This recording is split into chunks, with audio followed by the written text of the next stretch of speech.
need a house in the hills that come with a deck and a grill. So all of my niggas say we been cooking for real. I gotta get back to the real. We gotta get back to the field. This all my people is looking up still. Said I need a house in the hills. Alright, so pretty busy day today. We're gonna reconnect with past clients. We have a good amount of showings, things like that.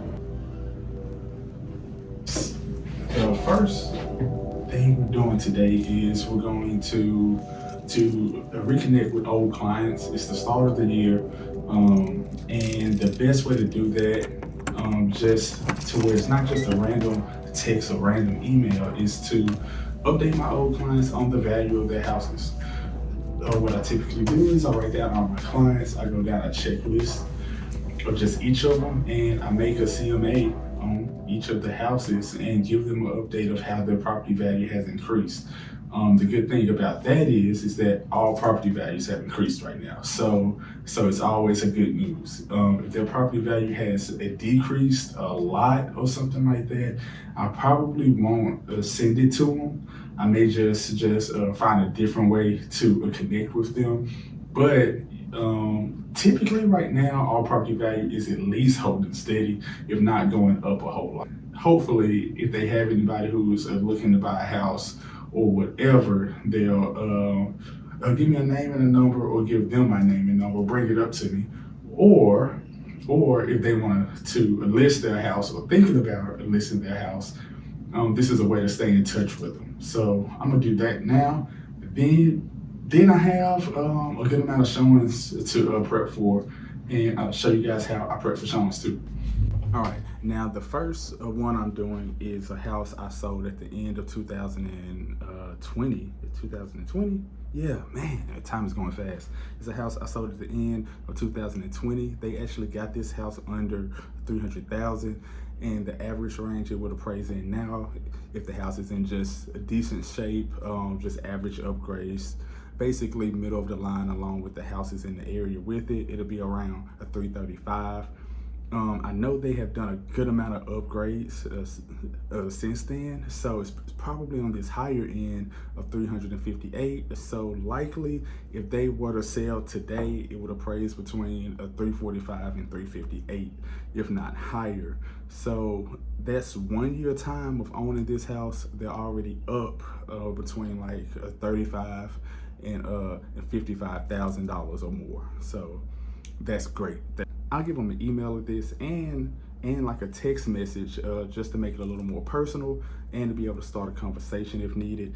And in the text, I'll give them a link that goes over and shows them the CMA. And I just kind of like break it down, you know, like emojis, exclamation marks, make it exciting for them.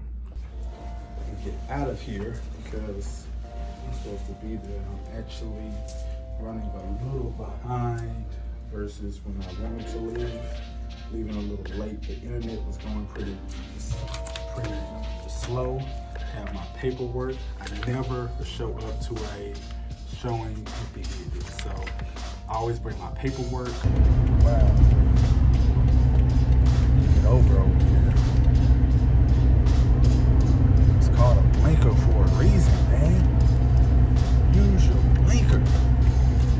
But so, what I previously was saying is you never want to go to a showing empty-handed unless it's like a last-minute showing. You know, you're already out in the field, you're already out doing showings, and a client just pops up and say, hey, are you able to show this in an hour? You know, then that's understandable.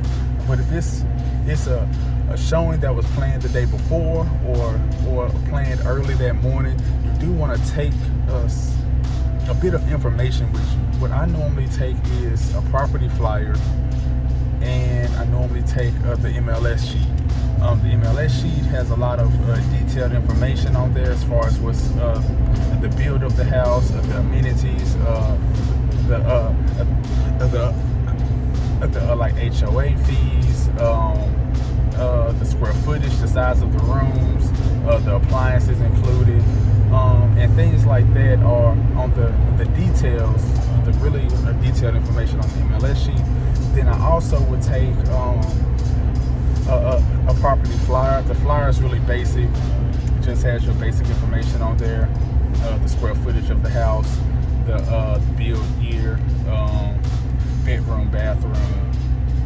Really, the basic information is mainly a big old picture on it, and then that's about it. And the asking price, of course.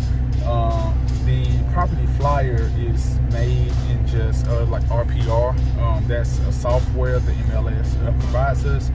It is a national software. You may have it as well. Depending on the house, I don't print this off with every house beforehand, but if it's a house that I feel like really meets their needs, or a house that is in a questionable shape, or if the buyer is a person who asks about this all the time, I print off the property disclosure beforehand. I don't do it for every showing I have, unless I'm working with a buyer who wants it at every showing. But I don't do it at every one because it uses a lot of paper. So we're arriving here. We're gonna walk the property with the listing agent. Here's a house that's 3 months away from being completed. I believe another buyer was purchasing it and bagged out, and so it's already started. And we're gonna walk the property and kind of get the rundown of what everything is. The layout is basically done. They haven't added in any floors or countertops or anything like that. So we'll go in and see if the buyer's interested in it.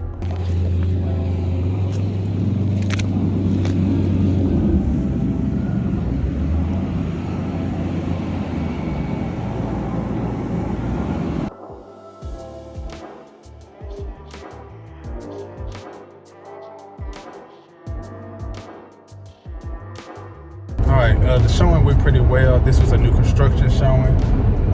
It went pretty well. We're actually going to come back tomorrow morning and look at this one again with his fiance. And also, I passed by a few communities out here that had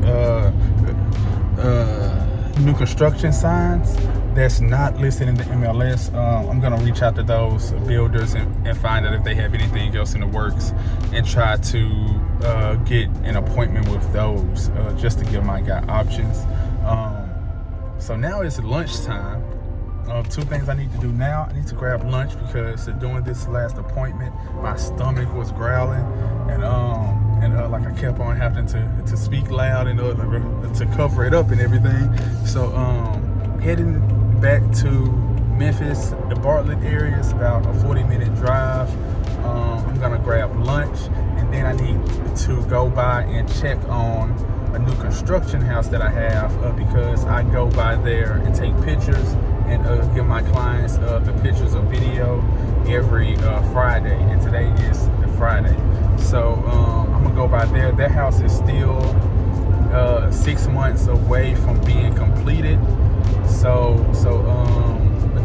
let's just go by, check it out, and find out where they are. The foundation should be poured and laid, and the framework is supposed to start next week. So let's just go by and see if they was able to do the foundation. All right, so checking on the new construction. Looks like the foundation is now down. They poured that earlier this week.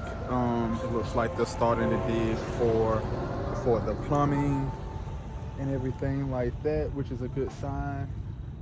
And yeah, it's down. I was kind of wondering if it would be, being that it snowed. You were still able to see a little bit of snow on the ground over here. But now I'll just take a few pictures, give my clients those, just to keep them updated on where the house is going and where we are with it. It's now 2:30. My next showing is an hour away. I'm about 10 minutes away from the office. I'm headed back there, do a little work, head to this next I showing. need a house in the hills that come with a deck and a grill. So all of my niggas we been cooking up for real. I gotta get back to the real. We gotta get back to the field. This all my people is looking up still. Said I need a house in the hills